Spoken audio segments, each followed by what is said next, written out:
We at Wealth and Millennial want to help inspire, educate, and motivate you to make the best financial decisions possible.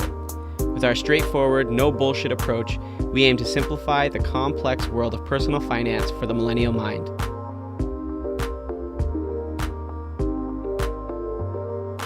Life is bound to throw you lemons from time to time. It's just a reality. And when it does, your preparedness will be the difference between pouring a stiff drink or mixing a fresh glass of lemonade to enjoy poolside. What is this mysterious preparedness, you ask? Your emergency fund. That one account with a nice lump of cash just waiting for the inevitable rainy day.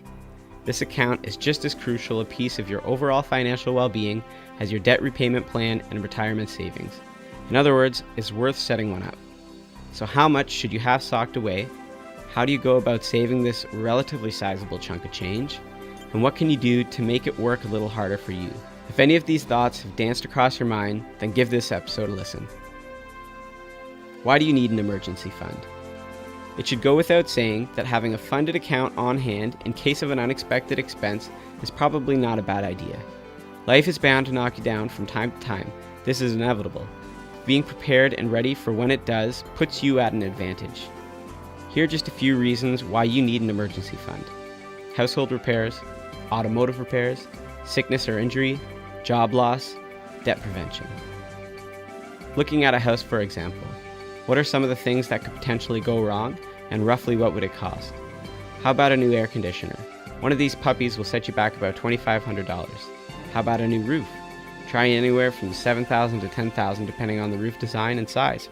But Dave, I don't own a home, so none of this relates to me. How about a job? Pretty sure you've got one of those, and what happens when you lose it? Job security seems to be going the way of the dodo. More and more often, companies are outsourcing work to countries with cheaper labor, or even worse, replacing employees with technology that can not only do the job better, but at a fraction of the cost. Making sure you've got enough breathing room between when you pack up your desk and find a new one should be priority number one. Another huge advantage to having an emergency fund is it will keep you out of debt. In the case of an accident, emergency, or job loss, you won't have to turn to credit cards, lines of credit, or shady lenders offering $200 for $20. How much will you need? The general rule of thumb is 3 to 9 months of expenses. So if your monthly costs run around $3,000, you'll need between $9,000 and $27,000. Knowing exactly how much you need to put away can be a little difficult without a proper budget on hand. Having these figures all in one place gives you a clear picture of exactly what your living expenses are month to month. I personally use an app called YNAB, totally love it and always recommend it. One thing to remember is that your monthly expenses, when things are going well, is not an accurate number to base your emergency fund off of. That's because you're probably putting some money towards retirement, a vacation fund, or that new guitar you've been saving for. When you find yourself in a tough place and need to draw on your emergency fund, all other luxury categories within your budget take a back seat. If you lose your job, you're not going to be putting $200 away for the beaches in the Bahamas while hunting for employment. You'll only be paying for the bare necessities, so things like housing, food, and transportation expenses. Everything non-essential takes a back for the time being. Here's what it looks like in real life. Jess and I were in the process of building our emergency fund and had about $6,000 socked away when we got hit hard. 2 dead trees in our backyard needed to be removed, our ash tree needed to be treated for the emerald ash borer, our air conditioner kicked the bucket, and finally our dog tore his cruciate ligament. Grand total for all expenses came in just under $10,000 over a 45-day period. Thankfully, we had a few extra thousand in our checking account, plus the $6,000 we had saved, and we were able to bankroll the rest, meaning we didn't have to put anything on credit. Needless to say, we were almost completely wiped out. We found ourselves in a state of worry. If anything else were to happen to us, anything at all, it would most certainly have to go on credit. This is something we hate to do and try to avoid at all costs. So our plans changed, and we started funneling everything we had into an emergency account. Here's how it worked out. Our pre-emergency budget had our monthly expenses sitting around $7,800. After a little skimming, we were able to knock that number down to $6,000. We got there by slashing the following categories: home maintenance by $100, home renos by $250, gifts by $200, medical and personal care by $100, animals by $125, vacation by $100, and dining out by $100, and just some general trimming of all other categories. For us, we now know that $6,000 covers our necessary needs and will get us month to month during those hard times. So if we apply the 3 to 9 month rule mentioned above, we need to have anywhere from $18,000 to $54,000 banked. Seems like a lot. That's because it is. 18 to 54 grand just sitting around waiting for an emergency. It seems even more cumbersome when you consider most of us millennials are really only just starting out. We're still establishing ourselves in our careers, trying to pay down our student debt, and maybe even save for a home. Balancing all of the financial obligations is no easy task, and the idea of adding in an emergency fund makes the summit appear just that much higher. Start small and work from there. If you're just wetting your feet with all of this, try starting by getting 1 month worth of expenses socked away. This should cover your arse with most minor to intermediate surprise expenses. From there, you can allocate a portion of your monthly budget to topping up the rest of what's needed. How do you save it? Step number 1 is to know your numbers. Know exactly how much you make and spend on a monthly basis. It's time to start budgeting. I've said it a million times and I'll say it a million more. You need a budget.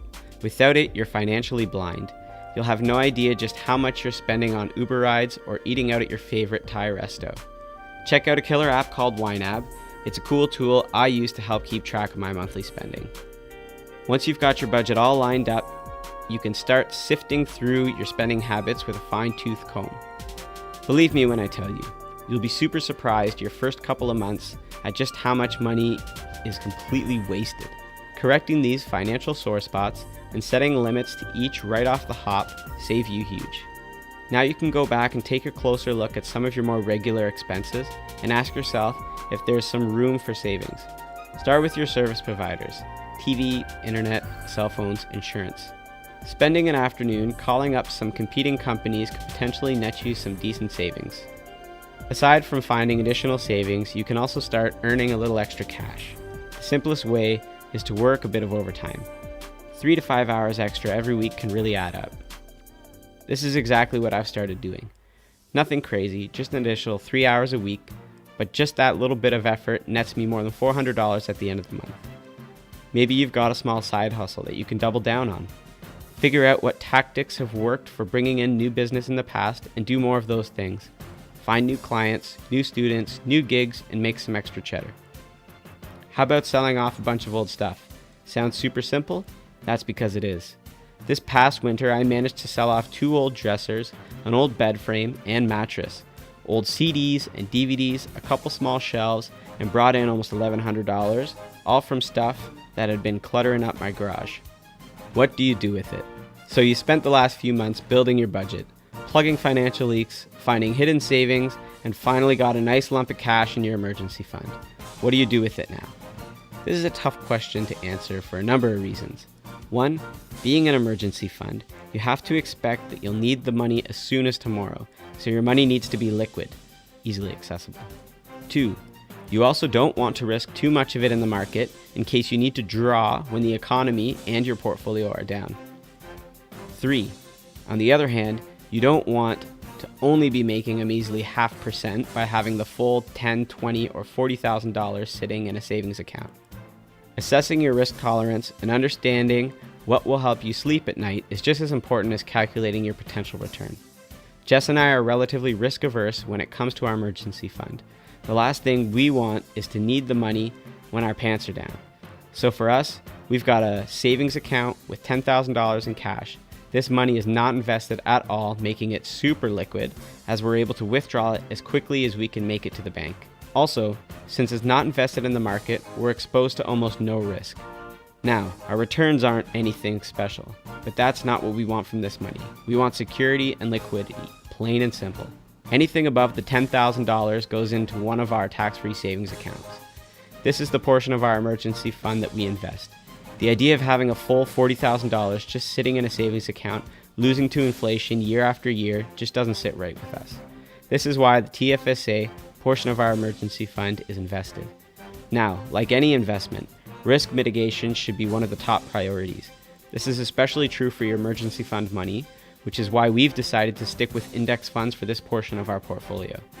In the simplest terms, Index funds are designed to follow the movement of a specific market index, like the S&P 500. These types of funds are generally spread amongst larger, more established blue-chip companies that tend not to have much extreme fluctuations in share price. Here are the reasons we've gone this route. 1. The return is higher than a standard savings account. 2.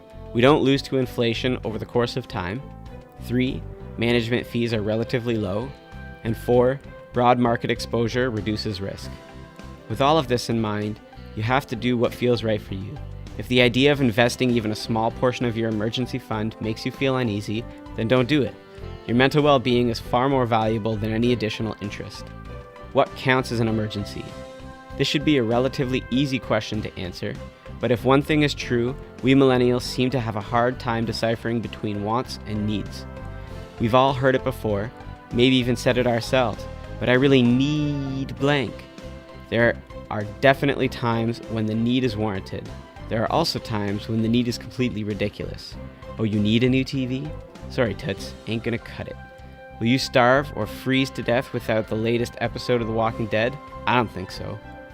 Your refrigerator, on the other hand, a leaking roof, a car that gets you to and from work, these are all things that need to be addressed in an emergency situation.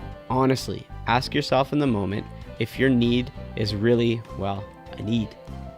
With that said, it's not a good idea to save an emergency fund and then return to your frivolous ways. As the name implies, it's to be used for unexpected expenses only, and most expenses can and should be expected and budgeted for. Let's look at a home as an example. When it comes to maintenance, experts say that you should sock away between 3 to 5% of the value of your home every year. This will help cover your regular expenses like annual landscaping, furnace filters, and duct cleaning. This number should also help with those larger, less frequent costs like replacing your shingles, a broken down furnace, or a newly paved driveway. Knowing how much it costs to maintain the things that you own is an important part of both budgeting and planning how much you'll need in an emergency fund. So there you have it. The importance of an emergency fund, how to save it, what to do with it, and when to use it. I'd love to hear from you. Do you have an emergency fund? If so, how much? Does it feel like the right amount? Have you had an experience where it really saved your ass? Or conversely, where not having one really screwed you? Feel free to email me at dave@wealthymillennial.net or leave a comment on our Facebook page. As always, you can head on over to wealthymillennial.net/blog to read the full article with all the links and resources mentioned. If you enjoyed this episode, please share the love. Feel free to like, comment, subscribe, and share with your friends and family. You can also find us on Instagram and Facebook at Wealthy Millennial. The more millennials we can help when it comes to personal finance, the better off we'll all be. This has been an Evoke Media podcast.